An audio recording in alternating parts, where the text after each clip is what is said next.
Botswana, a landlocked country in southern Africa known for its expansive deserts and rich wildlife. But did you know it's also home to some hidden seafood gems? Hey food lovers, today I'm diving into the unexpected seafood delights of Botswana.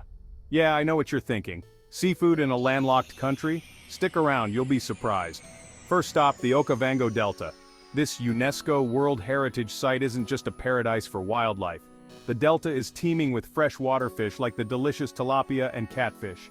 Locals have mastered the art of grilling and smoking these fish to perfection. Then there's the Chobe River.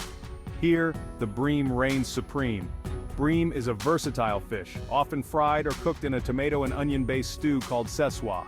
Trust me, the flavors are out of this world. Now if you want to taste something truly unique, let's head to the Makadigati Pans. During the rainy season, these salt flats transform into a lake, attracting a variety of fish. One such delicacy is the kapenta. Tiny dried fish that are often deep-fried and enjoyed as a crunchy snack. Botswana's seafood isn't just about traditional dishes. The culinary scene is evolving. In cities like Gaborone, innovative chefs are creating modern twists on classic fish recipes. Think fish tacos with a local twist, or a fresh fish salad with indigenous herbs and spices. So next time you think about Botswana, don't just imagine the desert landscapes and majestic wildlife. Remember, there's a whole underwater world of flavors waiting to be explored. Thanks for joining me on this culinary journey. Hungry for more? Hit that subscribe button and let's keep exploring the world's hidden food treasures together.